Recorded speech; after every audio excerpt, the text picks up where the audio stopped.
That Cartesian idea kind of set the path for transgenderism, where I'm not my body, I am however I identify. If you go back to the main enemies, aging, sickness, suffering, death, a lot of that comes back to this lump of flesh, which is really frail and vulnerable. So let's fix it up. Let's use the best that we have in terms of technology, gene editing, pharmaceutical products, body-computer interface. Let's use all of our best tools and gadgets. Before we get to our clip, do us a favor and click subscribe and that bell button below. 2/3 of people who watch us regularly aren't yet subscribed, and it really supports the channel. When you do subscribe, it's free, costs nothing, and I really appreciate it. When did you get interested in transhumanism?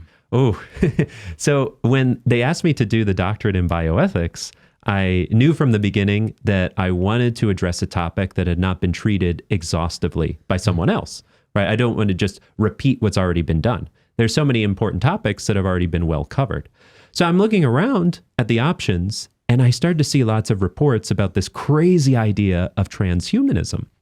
And I thought, this is kind of weird, but interesting at the same time. And it involves so many emerging technologies. And I know we're going to get into this, but just real briefly, how did you hear about it, and what was conveyed to you as you began learning about this thing? What is transhumanism as you understood it then? Right. So at first, transhumanism just basically seemed like using technology to make life better, and then eventually turn us into kind of digital immortal spirits.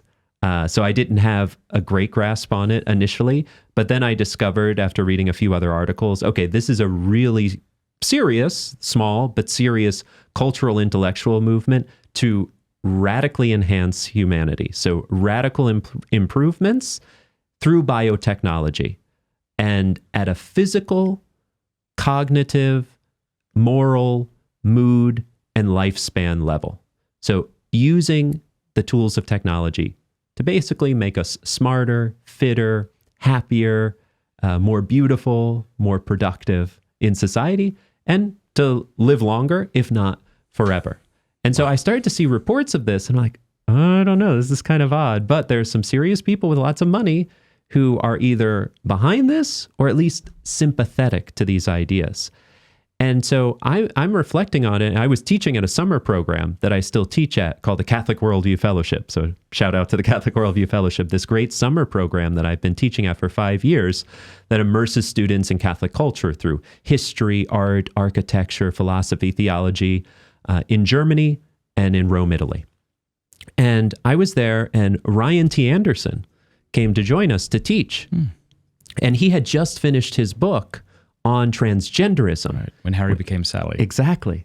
So now banned from Amazon still, I believe. So he had just finished the book, and I knew that he was following a lot of trends in bioethics. And I chatted with him in one of the breaks because we were both teaching at the summer program. And I asked him, Ryan, what do you think about this transhumanism idea? You've been dealing with transgender. What about transhumanism? Do you think that this is the next big thing, or is this just a fad that's going to pass? Because I don't want to spend 3 to 5 years of my life in something that's completely irrelevant by the time I finish, right? So I'm chatting with him, and he thought for a little while, and he said, well, I think that transgenderism is a cultural moment. So it clearly has a big impact on society. It's worth writing a whole book about. It's serious, but it will pass. There is a kind of resiliency of human nature. People will fight back, will rebel, or will resist these ideas eventually. We don't know how long the moment will last, but it's a temporary moment.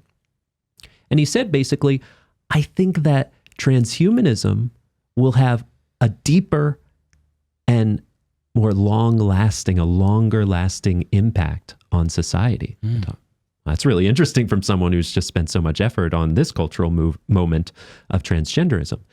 And you know what, Matt? Honestly, after so many years of research, after working on a book, after publishing articles, giving conferences, I think he's right. Because really, we're talking about a small little movement of convinced diehard transhumanists, card-carrying transhumanists in Silicon Valley and Oxford and a few other places. But there are so many other people who are at least sympathetic to these ideas, influenced by these ideas, attracted by these ideas. And it's a great platform to talk about a relationship with technology in general. And we're all immersed in it. And I also am thoroughly convinced that there are so many philosophical movements that we in the West have already bought into that have prepared us for key tenets of transhumanism. Just to give an example, right? To believe in transhumanism, to believe that we can get to a point of digitally downloading our personality and uploading it to another substrate, another body, another robotic structure, or to the network, that depends on a pretty strong anthropological dualism, right? A separation, a split between the self, whatever that is. Usually they don't want to call it a soul, but that's mysterious self, and this outward body, which is seen as an external instrument, right? So that is key to the transhumanist projects, at least the most radical transhumanist projects like digital immortality. We have totally bought into that. Right, and that Cartesian idea kind of set the path for transgenderism, where I'm not my body, I am however I identify.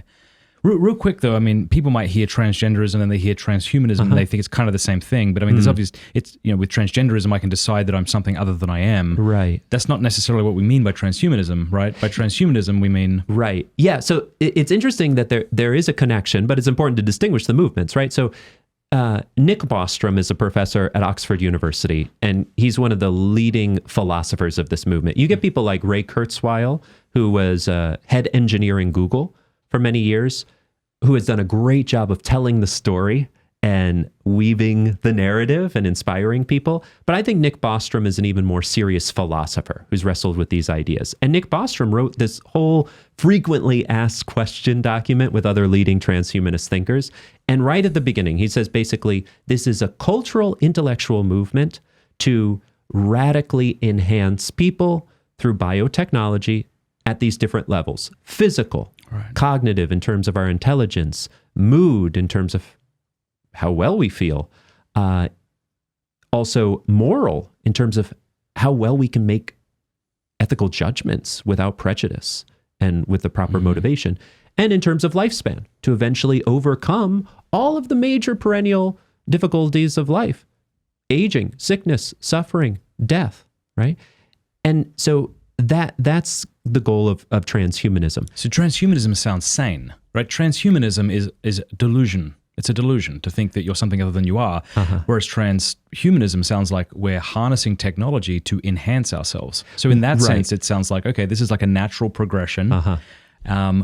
Wanting a human to remain as he is in 2023 and not advance is sort of like wanting children to remain children and never advance. How could that possibly be a good thing? Yeah, it's a good question. It's kind of tricky because usually the transhumanists think of transhumanism itself as a transition. Sorry for all the trans here, but basically we want to radically improve ourselves, enhance ourselves, get us beyond the biological norm that we know today, but usually with a goal of post-humanism where we somehow morph into the superior species, which is generally understood as a disembodied existence. Because if you go back to the main enemies, aging, sickness, suffering, death, a lot of that comes back to this lump of flesh, which is really frail and vulnerable. So let's fix it up. Let's use the best that we have in terms of technology, gene editing, pharmaceutical products,